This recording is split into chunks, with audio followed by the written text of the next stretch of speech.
Kenapa kamu masih sering kepoin mantan? Padahal kamu merasa sudah move on. Pernahkah kamu tiba-tiba buka profilnya, lihat story-storynya diam-diam, atau bahkan cari tahu siapa orang baru yang lagi dekat dengannya? Padahal secara sadar, kamu tahu hubungan kalian sudah berakhir, dan kamu seharusnya fokus ke hidupmu yang sekarang. Tapi kenapa rasa penasaran itu tetap muncul? Apakah kamu pernah berada di fase ini? Bagikan pengalaman kamu di kolom komentar sekarang. Dalam video ini, kita akan bahas 5 penyebab utama kenapa banyak orang merasa sudah move on, tapi masih belum bisa berhenti mengintip kehidupan mantan. Ini bukan sekedar soal cinta, tapi juga tentang pola pikir, luka yang belum sembuh, dan cara kamu memaknai perpisahan.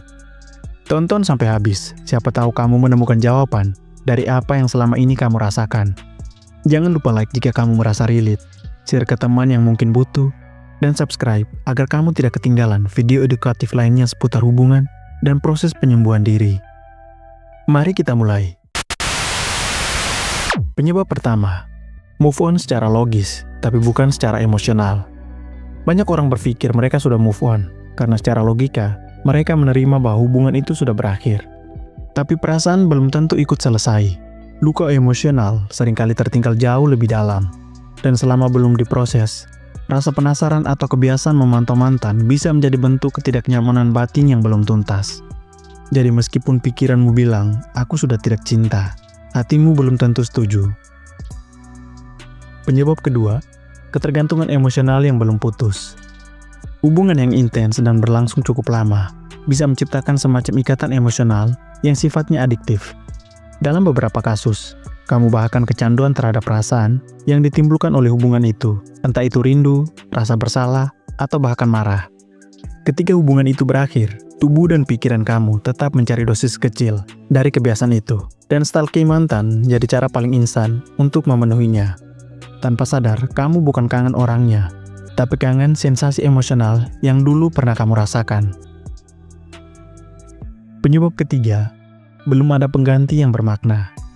Terkadang kamu terlalu cepat menyimpulkan bahwa kamu sudah move on hanya karena kamu tidak lagi menangis atau merasa hancur. Tapi jika belum ada aktivitas, relasi, atau bahkan makna baru yang mengisi kekosongan setelah putus, kamu cenderung menoleh ke belakang. Kepoin mantan jadi hiburan dan pelarian dari rasa hampa itu sendiri. Solusinya bukan buru-buru cari pasangan baru, tapi bangun dulu rutinitas, hobi, atau komunikasi yang memberimu energi positif dan makna baru dalam hidup. Penyebab keempat, masih ada pertanyaan yang belum terjawab. Salah satu alasan kuat kenapa seseorang terus mengintip kehidupan mantan adalah karena masih ada pertanyaan yang belum terjawab. Kenapa dia pergi, kenapa dia berubah, dan kenapa hubungan ini gagal.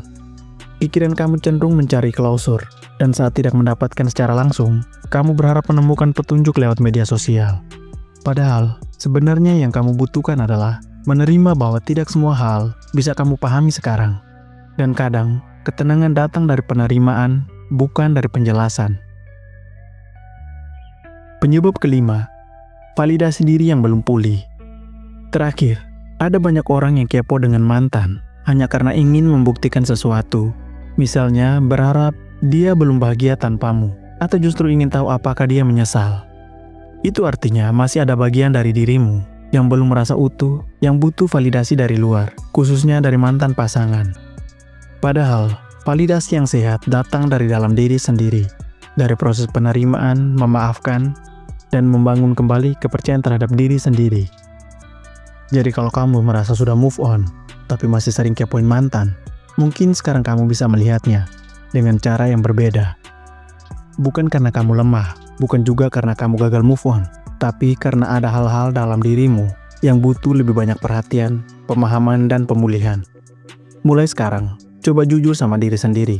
Apakah kamu benar-benar sudah sembuh, atau kamu hanya sudah berhenti menangis? Silakan tulis di kolom komentar, pengalaman apa yang paling relate dengan kondisi kamu saat ini. Apakah dari 5 poin tadi, ada yang sedang kamu rasakan? Atau mungkin kamu punya insight lain yang bisa membantu penonton lain? Sebelum video ini berakhir, jangan lupa like video ini kalau kamu merasa terbantu. Share ke teman-temanmu yang mungkin juga sedang berjuang di fase ini. Dan subscribe supaya kamu tidak ketinggalan konten-konten edukatif lainnya tentang hubungan, penyembuhan diri, dan cinta yang sehat. Ingat, kamu berhak bahagia. Tapi kebahagiaan itu dimulai dari keberanian untuk benar-benar melepaskan. Sampai jumpa di video selanjutnya. Tetap semangat.